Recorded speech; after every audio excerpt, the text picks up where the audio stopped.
Jolly LLB 3 का भाई review करने वाले हैं। हालांकि देखो फिल्म की जो स्टोरी है वो स्टार्टिंग से ही आप लोगों को पकड़ के रख लेगी, क्योंकि स्टार्टिंग में हमें दिखाया जाता है कि किसान की जो ज़मीन है उसको ये लोग किस तरीके से हड़प रहे हैं, सिर्फ और सिर्फ अपने फ़ायदे के लिए, अपने बड़े फ़ायदे के लिए। एक बहुत ही बड़ा प्रोजेक्ट वहाँ पे बनेगा और अपने फ़ायदे के लिए किसानों की ज़मीन को ज़बरदस्ती यहाँ पे हड़पा जा रहा है और उनको उसके पैसे भी नहीं दिए जा रहे हैं। अगर कुछ पैसे मिल भी रहे हैं तो वो कम मिल रहे हैं, यानी कि मान के चलो कि 825 रुपए गज में लेके किसानों से और वो दूसरे लोगों को यानी कि बाहर के लोगों को 25,000 रुपए गज पे बेच रहे हैं। तो ये चीज़ जो है इस फिल्म का प्लॉट है और किसानों के बारे में जो यहाँ पे इन्होंने दिखाया है बहुत हिम्मत का काम है।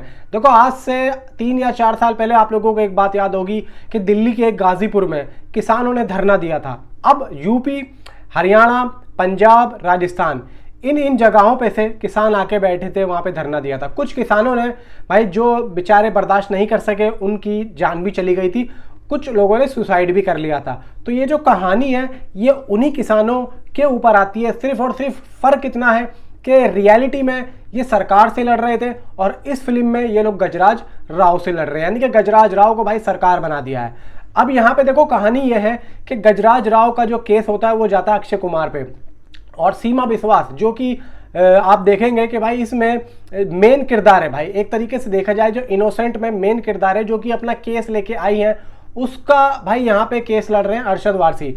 अब यहाँ पे जब अक्षय कुमार को गजराज राव की हकीकत पता लगती है तो वो भी पासा पलट के सीमा विश्वास की तरफ आ जाते हैं और इंटरवल तक आप लोगों को ये लगेगा कि भाई अरशद वारसी और अक्षय कुमार दोनों एक साथ हो चुके हैं।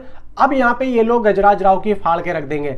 इवन इंटरवल के बाद में हमें अक्षय कुमार और अरशद वारसी की एक फाइट भी दिखाई जाती है जो कि एक अलग ही होती है। मैं कहता हूं कि उस फाइट को ना भी दिखाते तो ज़्यादा बेहतर होता, क्योंकि एक कोर्ट में एक स्पीच के दौरान में अरशद वारसी की जो स्पीच होती है वो अक्षय कुमार के हिसाब से काफ़ी लो होती है, तो इस वजह से अक्षय कुमार उनको भाई मारने लग जाते हैं। यहाँ पे कुछ अलग ही सनकीपन दिखाया अक्षय कुमार का, लेकिन अक्षय कुमार काफ़ी ज़्यादा चालाक होते हैं। फिर भाई एक सीन और है कि गाँव वालों पे पुलिस वालों का हमला ज़बरदस्ती किया जाता है जिसमें बहुत से लोगों की जानें भी चली जाती हैं और अरशद वारसी भी घायल हो जाते हैं और अक्षय कुमार एक शूटर के पीछे भागते भी हैं, लेकिन भाई यहाँ पे देखा जाए वो शूटर को भी शूट कर दिया जाता है। अब यहाँ पे कोई सबूत नहीं होता।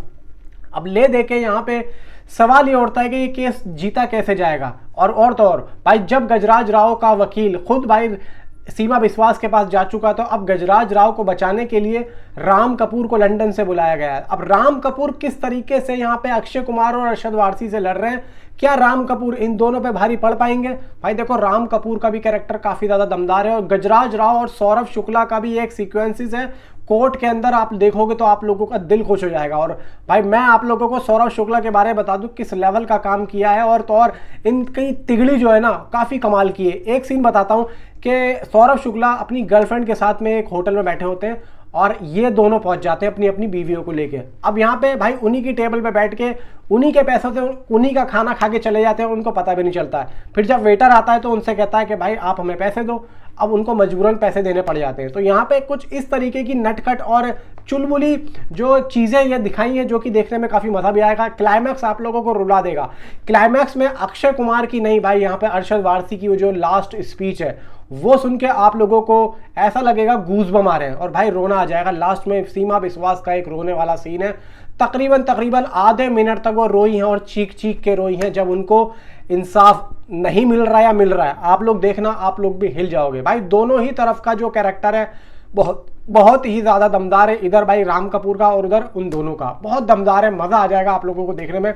और एंड में क्या होगा क्या नहीं होगा, गजराज राव अगर जीतेंगे तो किस तरीके से जीतेंगे, अगर हारेंगे तो किस तरीके से हारेंगे, ये आप लोगों को देखना है। मूवी बहुत ज़बरदस्त है, 5 में से 4 स्टार इस फिल्म को देना चाहूँगा। और एक बात कहना चाहूँगा कि देखो यहाँ पे बहुत से लोग जो रिव्यूज आ रहे थे, पब्लिक ये सोच रही थी कि पब्लिक बेवकूफ़ नहीं है। मैं कहता हूँ आप जाके फिल्म को देखो, आप लोगों को पता लग जाएगा कि पब्लिक बेवकूफ़ है या नहीं है।